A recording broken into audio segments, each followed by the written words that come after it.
Hi, I'm Debbie from the Quilt Journal, and today I'm going to be doing a little tutorial about the motif that I ended up putting in the background white sections of this quilt. They're a little bit of a merger between two different designs I had seen. One was Lori Kennedy's Dizzy Daisies, and the other is Patsy Thompson's Plumify. And I just kind of mimicked that molar or funky outer edge on the petals of the plumes to kind of mimic the embroidered flowers in here. And I'm real happy about how the quilt is coming together. I haven't quilted the red or black sections yet. It is happening, and I'm working my way through that, but in the meantime I figured I'd go ahead and do a tutorial on the white sections while I still remembered what I did. Anyway, in the interest of time, what I'm going to go ahead and do is I'm going to draw out the motif followed by stitch it out. In those two sections I'm going to speed up. I hope it doesn't make you dizzy, but trying to keep the video to a watchable, short little soundbite. In the very end, what I'll do is I'll change the lens on the camera and try to give you a close-up on the great texture that this motif is giving to my quilt. I'm just really pleased with it. All right, let's get going.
Okay, so I drew a square to kind of give us some parameters as if we're filling a block. I felt it was a better exercise in kind of doing a background fill. We're going to start by doing a swirl, and then anytime you feel like it, come on off, do another swirl.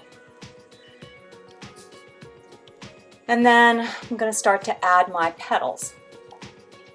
And I've made my ends kind of a little wonky, so that they kind of tie into the flowers that are in the center of my blocks.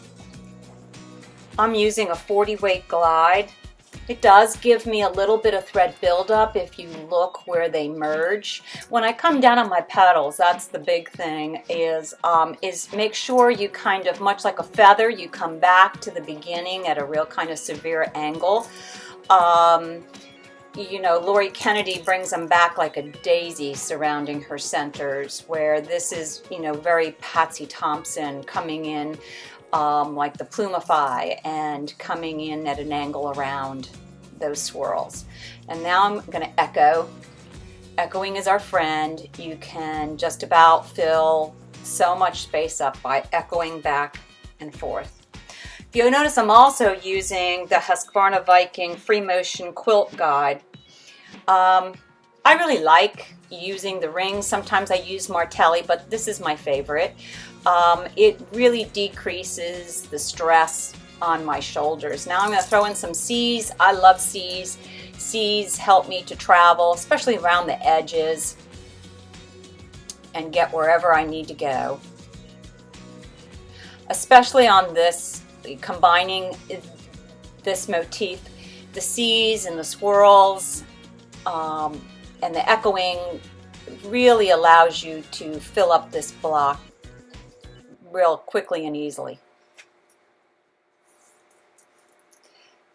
I tend to throw the C's in a little bit more around the edges. It's just kind of that no-brainer that, you know, you have these odd little spaces instead of trying to work too hard to fill it in with the petals. You know, or to keep echoing, it kind of shifts it in a different direction and just makes things, I think, a little bit more interesting looking.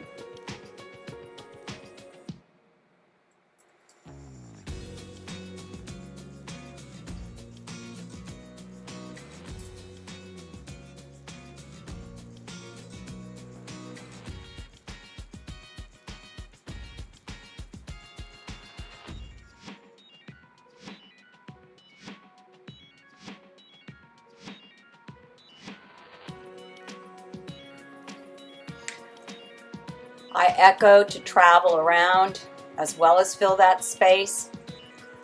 And quite often I'll travel in the ditch on a block. If I get trapped in one little area, rather than break threads, I will travel along in the ditch and work my way back out.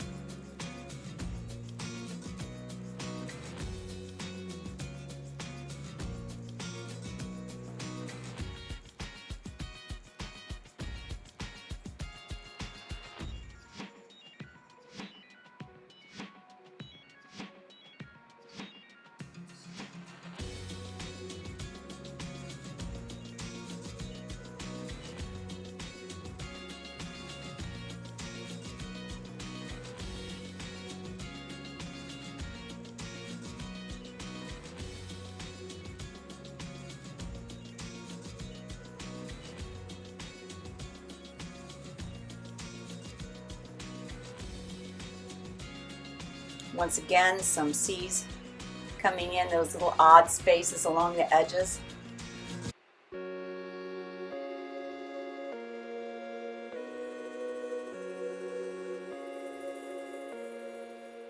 Readjusting my hoop or your hands.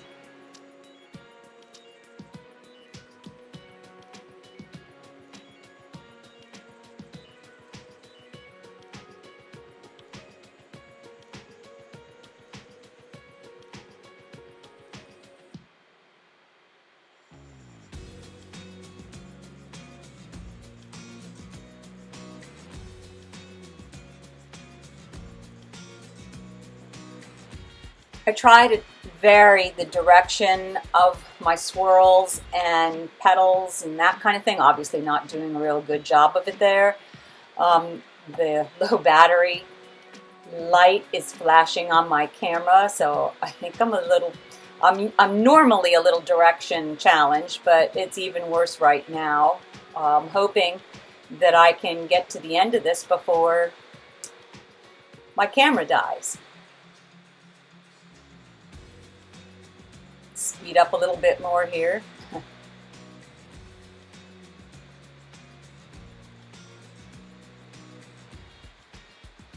Traveling in the ditch.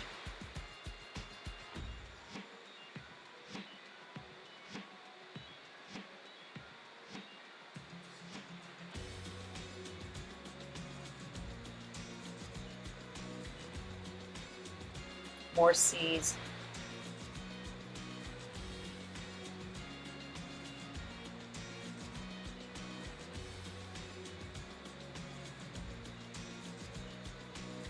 You can throw in those petals any which way you want. I think actually varying the angles makes it more interesting.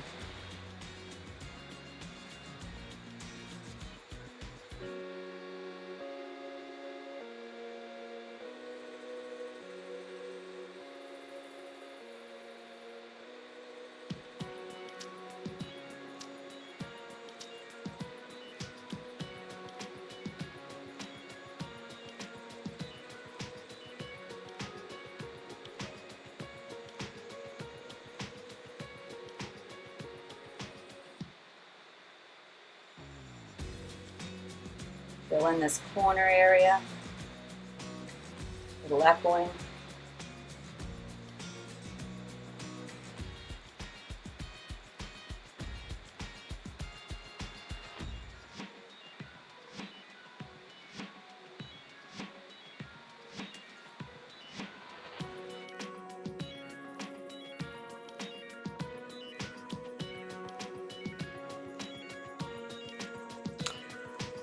If I wasn't hurrying here to beat the clock with the battery on my camera, I probably would have paused and actually gone to the center of this block first and finished that and ended up on the edge, because then I could have traveled by way of the ditch to my next adjoining block or what have you to avoid cutting threads. But I'm going to travel along pre-existing stitch line, much like when you McTavish, that you can do that and cut in and out to get wherever it is you need to be, and you really don't see it. You just really don't see where you've traveled along, but it makes it real easy to get around without having to break your thread and start over.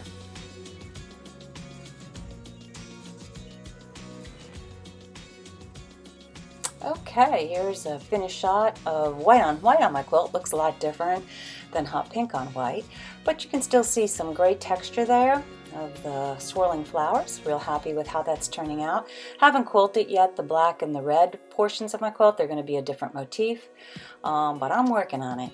There's my funky flowers I've been talking to you about. I've echoed around those and trapunted them, and I'm real happy with how this is coming together. All right, thanks for watching. Once again, I'm Debbie at the Quilt Journal. Happy quilting.